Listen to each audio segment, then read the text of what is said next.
عیدگاہ ڈمبرا کے تمام بزرگوں اور پکھر ویلفیئر سوسائٹی کے صدر اور جملہ تمام عہدیداران، السلام علیکم۔ عزیز طلباء، اساتذہ، آج جس محفل میں ہم یہاں پر شریک ہیں، یہاں تو شرکت ہی باعث سعادت ہے۔ یہاں بیٹھنا، یہاں پر موجود رہنا، اس سے بڑا اجر اور اس سے بڑا ثواب کوئی نہیں ہے۔ اور مجھ جیسے نالائق انسان کی زبان سے اتنی بڑی شخصیت، کائنات کی عظیم الشان شخصیت حضرت محمد صلی اللہ علیہ وآلہ وسلم کی تعریف اور توصیف، میری زبان، میرے علم میں اتنا ہنر نہیں ہے کہ میں یہ چیز ادا کر سکوں۔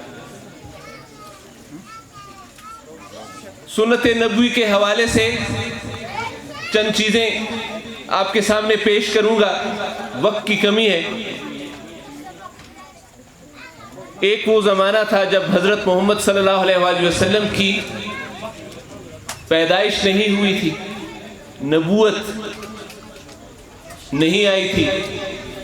اس سے پہلے عرب کی حالت جہالت، جوا، شراب نوشی، بیٹیوں کو زندہ قتل کرنا، زندہ قبر میں ڈالنا، لڑائی جھگڑے، اور پھر نبی پاک حضرت محمد صلی اللہ علیہ وآلہ وسلم کی آمد ہوتی ہے، اور اس کے بعد ان کی محنت کے ذریعے دین پھیلتا ہے، اور ایک دن آتا ہے کہ پھر تمام جہان عالم میں، پوری دنیا میں اسلام پہنچ جاتا ہے، اور پھر وہی عرب کے لوگوں کی مثالیں دی جاتی ہیں۔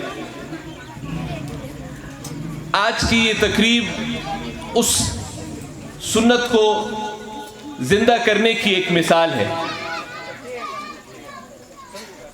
یہ وہ جگہ ہے جہاں کچھ عرصہ پہلے، کچھ زمانے پہلے ناچ گانے کی تقاریب کا انعقاد ہوتا تھا، اور جہاں اس بستی کے نوجوان مختلف قسم کی برائیوں کا شکار تھے۔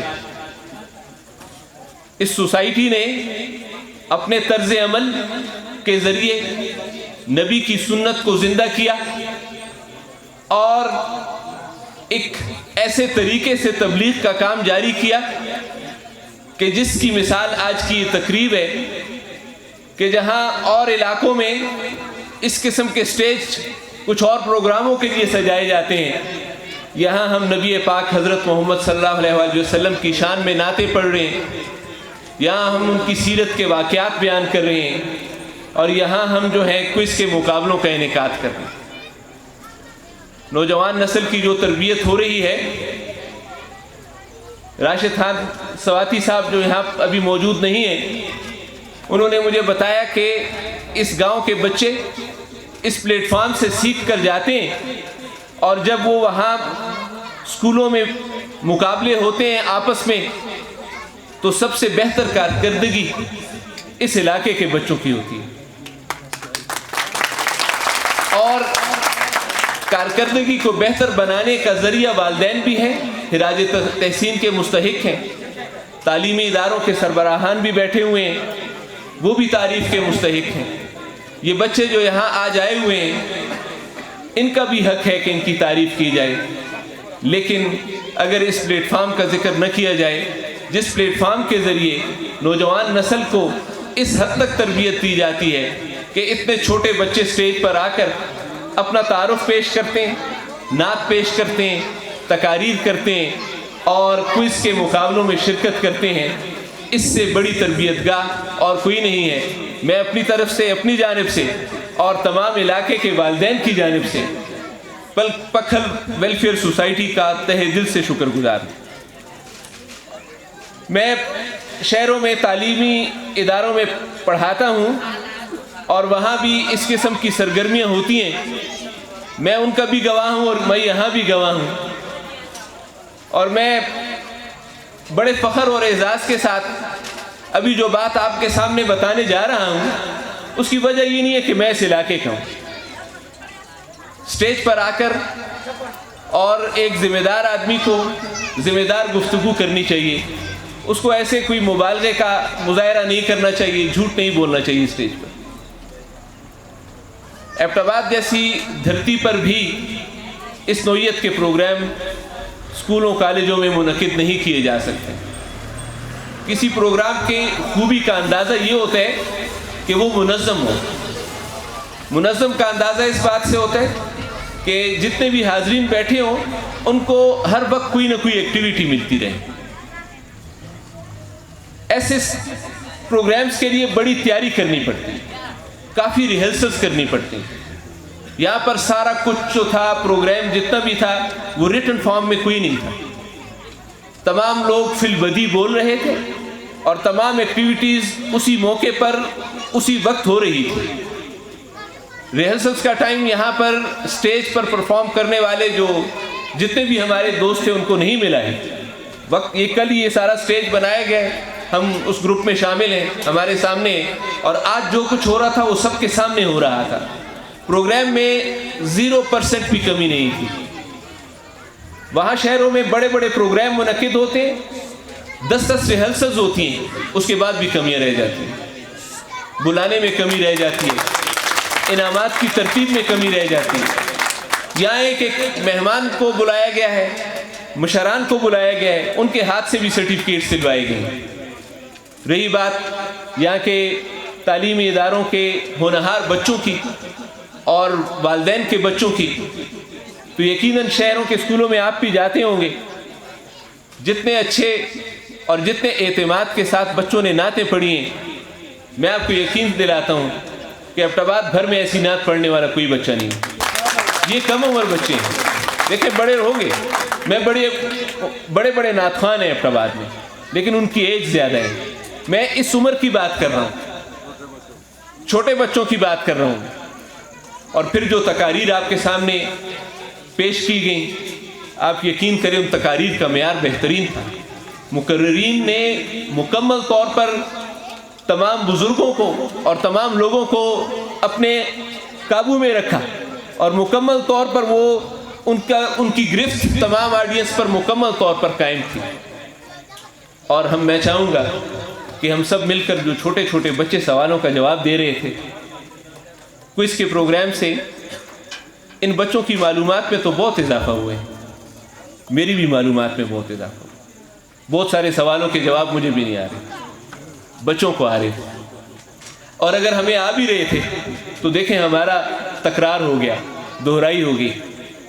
छोटे छोटे बच्चे बमुश्किल 7 साल, 8 साल, 9 साल यही उम्र हुई, और वो यहाँ पर जिस एतमाद से कुर्सियों पर बैठे उनका एतमाद देखने के काबिल थे। इलाके को पसमानदा तस्वर किया जाता है, मैं कहता हूँ इलाका पसमानदा नहीं है। अब इलाके की बागडोर जिन बच्चों के हाथों में है और जिन नौजवानों के हाथों में है, इंशाअल्लाह बहुत जल्द मैं इस इलाके को बहुत ऊपर देख रहा हूँ। यकीनन वो वक्त आएगा, शहरों में पढ़ाते हुए मुझे एक बात का और भी अंदाज़ा हो गया, और वो ये है कि जितने भी पहाड़ी इलाके हैं, जितने भी पसमानदा इलाके हैं, हीरे वहाँ मौजूद हैं। एबटाबाद बोर्ड को टॉप करने वाले लोग, मेडिकल कॉलेजेस को टॉप करने वाले लोग, एंट्री टेस्ट को टॉप करने वाले लोग, जब मैं उनसे उनका डोमिसाइल पूछता हूँ, उनका बैकग्राउंड पूछता हूँ, तो वो सारे इसी तरह पहाड़ी इलाकों के लोग। शहरी लोग पढ़ते नहीं हैं, तालीम नहीं हासिल करते। तालीम का ताल्लुक़ उससे है जो तालीम की कदर करते हैं। तो जो भी वालिदैन बैठे हुए हैं, मेरी उनसे नसीहत है कि देखें, तालीम से बड़ा जेवर, तालीम से बड़ी सरमायाकारी और तालीम से बड़ी दौलत कोई नहीं। तालीम एक ऐसा बिजनेस है, ऐसा कारोबार है। 8-10 साल कारोबार का मतलब स्कूल कॉलेज चलाना नहीं है। अपने घर में भी इन्वेस्टमेंट की जाती है ना, अपने बच्चों पर। अपने बच्चों को कोई हुनर सिखाएं आप, तो वो जल्द नौकरी पर लग जाते हैं। दुकान जब आप उसको बनाकर देते हैं, यकीनन वो जल्द अपने पाँव पर खड़ा हो जाते हैं। लेकिन इसके मुकाबले में जब बच्चे को स्कूल पढ़ाते हैं, तो वो इन्वेस्टमेंट जो है, लगता ये है कि बड़े नुकसान में जा रहे हैं, क्योंकि पैसे तो लग रहे हैं, आ कुछ नहीं रहा है। बच्चे को दुकान खोल दें या ड्राइविंग पर लगा दें या होटल के काम पर लगा दें, تو روزانہ شام کو 200 روپے آتے ہیں تو والد صاحب خوش ہوتے ہیں کہ میرا بچہ 200 روپے کما رہا ہے، اور اس کے مقابلے میں جس بچے پر دن میں 200 روپے لگ رہے ہیں تو والد صاحب سمجھتے ہیں کہ شاید یہ نفع بخش کاروبار نہیں ہے۔ یقین کریں اس سے بڑا نفع بخش کاروبار اور کوئی نہیں ہے۔ اس وقت پیسے لگتے ہیں، 8-10 سال لگتے ہیں، بچہ تعلیم حاصل کر لیتا ہے، تعلیم کے بعد وہ کسی روزگار پر لگ جاتا ہے اور وہ ایک مہذب شہری ہوتا ہے، اس کے ہاتھوں سوسائٹی کو فائدہ پہنچ رہا ہوتا ہے، اس کے ہاتھوں سوسائٹی کا نقصان نہیں ہو رہا ہوتا۔ اس لیے زیادہ سے زیادہ کوشش کریں کہ اپنا پیٹ کاٹیں، اپنے اوپر سختی لائیں، بچے پر سختی نہیں لائیں۔ بچے کو جتنا ممکن ہے اسکولوں میں بھیجیں، اور اسکولوں کے بھیج کر پھر ان کا پیچھا بھی کریں، اساتذہ کے پاس جائیں۔ ابھی ادارے کے مالکان بیٹھے ہیں، یقیناً وہ میری یہ ایک شکایت جو ہے اس میں میرے ہم خیال ہوں گے، والدین بچوں کا پیچھا نہیں کرتے، پیچھے نہیں جاتے کہ ہمارا بچہ کیسا ہے، تعلیم میں کیسا ہے، یہ کیسے بہتر ہو سکتا ہے، اس کی تعلیم کیسے اچھا ہو سکتا ہے، تو اس کا پیچھا کریں، اس کے پیچھے جائیں۔ جتنا جائیں گے اس پر بچے پر احساس ذمہ داری ہوگا، تعلیمی